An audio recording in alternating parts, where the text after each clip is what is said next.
ईसाइत की देन, कई बार ये प्रश्न पूछा गया है। ईसाइत की देन जॉर्ज ग्रियर्सन ने माना है। भारतीय चिंताधारा का स्वाभाविक विकास, ये मानने वाले हैं हजारी प्रसाद द्विवेदी। भक्ति आंदोलन एक जातीय और जनवादी आंदोलन है, ये कहा है रामविलास शर्मा ने। रामविलास शर्मा प्रसिद्ध मार्क्सवादी आलोचक के रूप में जाने जाते हैं। भक्ति आंदोलन को बिजली की चमक के समान किसने माना है? जॉर्ज ग्रियर्सन ने। ईसाइत की देन और बिजली के चमक के समान, ये दोनों मानने वाले हैं जॉर्ज ग्रियर्सन। अगला कथन है, लेकिन जोर देकर यही कहना चाहूँगा कि अगर इस्लाम नहीं आया होता तो भी ईसाइत का 12 आना वैसा ही होता जैसा आज। ये कई बार ये प्रश्न पूछा गया है, हजारी प्रसाद द्विवेदी का है। हिंदी भक्ति काव्य का प्रथम क्रांतिकारी पुरस्कर्ता कबीर हैं, ये कथन है बच्चन सिंह का। हिंदी भक्ति काव्य का प्रथम क्रांतिकारी पुरस्कर्ता कबीर हैं। कबीर की बानियों का सबसे पुराना नमूना गुरु ग्रंथ साहिब में मिलता है। गुरु ग्रंथ साहिब में कुल 40 पद हैं। कबीर की बानियों का सबसे पुराना नमूना गुरु ग्रंथ साहिब में मिलता है। और पढ़ते हैं राम भक्त, प्रमुख राम भक्त कवि और प्रमुख कृष्ण भक्त कवि। इससे भी प्रश्न पूछा जाता है, कौन सा राम भक्त कवि नहीं है या कौन सा राम भक्त कवि है। राम भक्त कवियों में अग्रदास, ईश्वरदास, नाभादास, ध्रुवदास, सेनापति, लालदास और हृदयराम, ये राम भक्त कवियों में आते हैं। ऐसा नहीं है इसके अलावा और राम भक्त कवि नहीं है, और हैं, लेकिन ये राम भक्त कवियों जैसे तुलसीदास प्रमुख राम भक्त कवि हैं। कृष्ण भक्त कवियों में हैं श्री भट्ट, रहीम, रसखान, नंददास, परशुराम देव, ये सभी कृष्ण भक्त कवि हैं। ठीक है, और ये सभी राम भक्त कवि हैं। नेट की परीक्षा में ये अक्सर पूछा जाता है, कौन सा राम भक्त कवि नहीं है या कौन सा राम भक्त कवि है। विद्यापति शैव संप्रदाय के कवि थे। विद्यापति शैव संप्रदाय के कवि थे। विद्यापति को जातीय कवि कहने वाले हैं बच्चन सिंह, महत्वपूर्ण है। कीर्तलता की रचना ब्रिंग ब्रिंगी संवाद के रूप में हुई है। विद्यापति के पदों को नागिन की लहर किसने माना है? सूर्यकांत त्रिपाठी निराला ने। विद्यापति के पदों को नागिन की लहर मानने वाले हैं सूर्यकांत त्रिपाठी निराला। विद्यापति को पंच देवोपासक किसने कहा है? हरप्रसाद शास्त्री। विद्यापति को श्रृंगार रस के सिद्ध वाक कवि किसने कहा? हजारी प्रसाद द्विवेदी। पंच देवोपासक कहने वाले हैं हरप्रसाद शास्त्री, और श्रृंगार रस के सिद्ध वाक कवि कहने वाले हैं हजारी प्रसाद द्विवेदी। हिंदी में चौपाई और दोहों का प्रथम प्रयोग सराहपा ने किया, महत्वपूर्ण है। सराहपा को हिंदी का प्रथम कवि किसने माना है? राहुल शंकरतायन। और स्वयंभू को रामकुमार वर्मा ने, पुष्पदंत को शिव सिंह सेंगर ने, अब्दुल रहमान को हजारी प्रसाद द्विवेदी ने। अब पढ़ते हैं प्रमुख संप्रदाय, उनके प्रवर्तक और दर्शन। अक्सर इससे संबंधित प्रश्न परीक्षा में पूछे जाते हैं। श्री संप्रदाय प्रवर्तक हैं रामानुजाचार्य और दर्शन है विशिष्टाद्वैतवाद।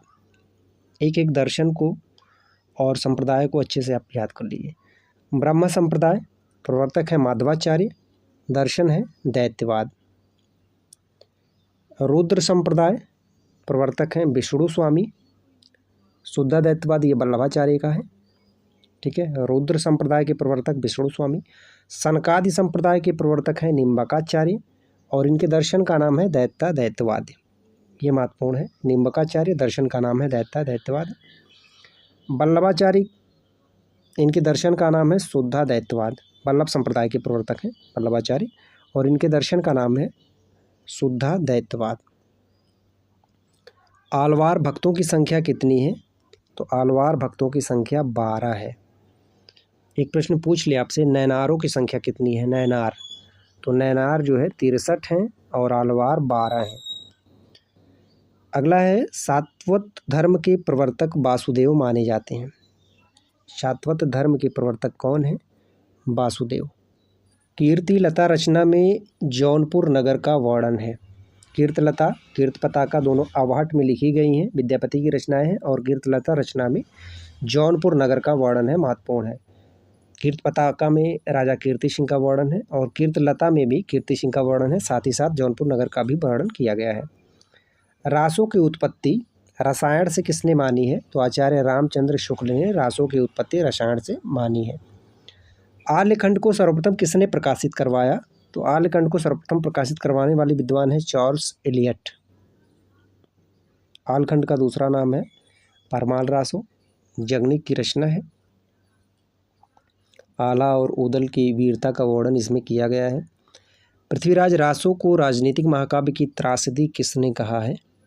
बच्चन सिंह ने। पृथ्वीराज रासो को राजनीतिक महाकाव्य की त्रासदी कहने वाले हैं बच्चन सिंह। पृथ्वीराज रासो को प्रमाणिक मानने वाले विद्वान हैं श्याम सुंदर दास, मिश्र बंधु, मोहन लाल, विष्णुलाल पांड्या, कर्नल टाड। ये पृथ्वीराज रासो को प्रमाणिक मानते हैं।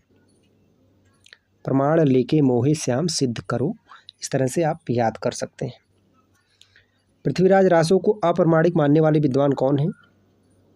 अप्रमाणिक में हैं रामचंद्र शुक्ल, देवी प्रसाद, श्यामलाल दास, गौरी शंकर बोल्हर और मुरारी दीन।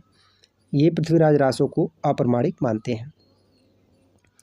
पृथ्वीराज रासो को अर्ध प्रमाणिक मानने वाले विद्वानों में हैं मुनिजिन विजय, हजारी प्रसाद द्विवेदी, सुनीत कुमार चटर्जी और दशरथ ओझा। ये चार विद्वान पृथ्वीराज रासो को अर्ध प्रमाणिक मानते हैं। विद्यापति की कीर्तिलता और कीर्तिपताका अवहट भाषा में लिखी गई है। कीर्तिलता और कीर्तिपताका यह अवहट भाषा में लिखी गई है। कीर्तिलता में जौनपुर नगर का वर्णन किया गया है। आचार, रास, फागु, चरित आदि शैलियाँ ये मिलती हैं जैन साहित्य में। जैन साहित्य में आचार, रास, फागु, चरित ये सभी शैलियाँ जैन साहित्य में मिलती हैं। रास साहित्य को भरत मुनि ने क्रीडनीयक कहा है। रास साहित्य को भरत मुनि ने क्रीडनीयक कहा है, महत्वपूर्ण है। अभिनव गुप्त ने रास को रूपक माना है। अभिनव गुप्त, अभिव्यक्तिवाद। भारतेश्वर बाहुबली रास का रचना वर्ष है 1184 ईस्वी। भारतेश्वर बाहुबली रास ये शालिभद्र सूरी की रचना है। शालिभद्र सूरी को प्रथम कवि मानने वाले हैं गणपति चंद्र गुप्त। कड़हपा पांडित्य और कवित्व में बेजोड़ थे, ये कथन है राहुल संकृतायन का। पूछा गया है ये कथन, कड़हपा पांडित्य और कवित्व में बेजोड़ थे। सिद्ध साहित्य की प्रमुख विशेषताएं क्या है? पहली विशेषता है तंत्र साधना पर अधिक बल दिया गया। ठीक है, सिद्ध जो है तंत्र साधना पर अधिक बल देते थे। साधना पद्धति में शिव शक्ति के युगल रूप की उपासना होती थी। जाति प्रथा एवं वर्ण भेद व्यवस्था का विरोध होता था। ब्राह्मण धर्म एवं वैदिक धर्म का खंडन होता था। सिद्धों में पंचमकार की दुष्प्रवृत्ति थी। पंचमकार में देखिए कौन कौन से आते थे? मांस, मछली, मदिरा, मुद्रा और मैथुन। ये सिद्धों के पंचमकार थे, इसकी दुष्प्रवृत्ति थी। सिद्धों में जो है नारी भोग का भी चलन था। सबसे पहले दोहों और चौपाई का प्रयोग किसने किया? सरापा ने, महत्वपूर्ण है। सबसे पहले दोहों और चौपाई का प्रयोग करने वाले हैं सरापा। आक्रोश की भाषा का पहला प्रयोग सरापा में ही दिखाई देता है, ये कथन है बच्चन सिंह का। आक्रोश की भाषा का पहला प्रयोग सरापा में ही दिखाई देता है, ये कथन है बच्चन सिंह का। पूछा गया है। विद्यापति को जातीय कवि कहने वाले हैं बच्चन सिंह। विद्यापति को पंचदेवोपासक माना है हरप्रसाद शास्त्री ने। और विद्यापति के पदों को नागिन की लहर कहने वाले हैं सूर्यकांत त्रिपाठी निराला। किस हिंदी काव्य में सर्वप्रथम 12 मासा का वर्णन किया गया? सर्वप्रथम 12 मासा का वर्णन हुआ बीसलदेव रासों में। ये रचना है नरपति नाल्हे की। अपभ्रंश में ब्रजभाषा मिश्रित भाषा कहलाती है पिंगल। ब्रजभाषा मिश्रित भाषा कहलाती है पिंगल। महासुखवाद का सिद्धांत किस बौद्ध शाखा में मिलता है? ब्रजयान शाखा में। शाखाएं दो हैं, एक हीनयान और एक ब्रजयान। तो महासुखवाद का सिद्धांत जो है यह ब्रजयान शाखा में मिलता है। विद्यापति को सर्वप्रथम रहस्यवादी किसने घोषित किया? तो विद्यापति को सर्वप्रथम रहस्यवादी घोषित करने वाले हैं जॉर्ज ग्रियर्सन। खुसरो का व्याकरण ग्रंथ कौन सा है? नूहे सिफर, ये जो है खुसरो का व्याकरण ग्रंथ है। भोलाशंकर व्यास ने किस कवि की तुलना माघ से की? पुष्पदंत। भोलाशंकर व्यास ने पुष्पदंत की तुलना जो है वह माघ से की है। ठीक है। नाथों की सबसे बड़ी कमजोरी उनका रूखापन तथा गृहस्थ के प्रति अनादर भाव है, ये कथन है हजारी प्रसाद द्विवेदी का।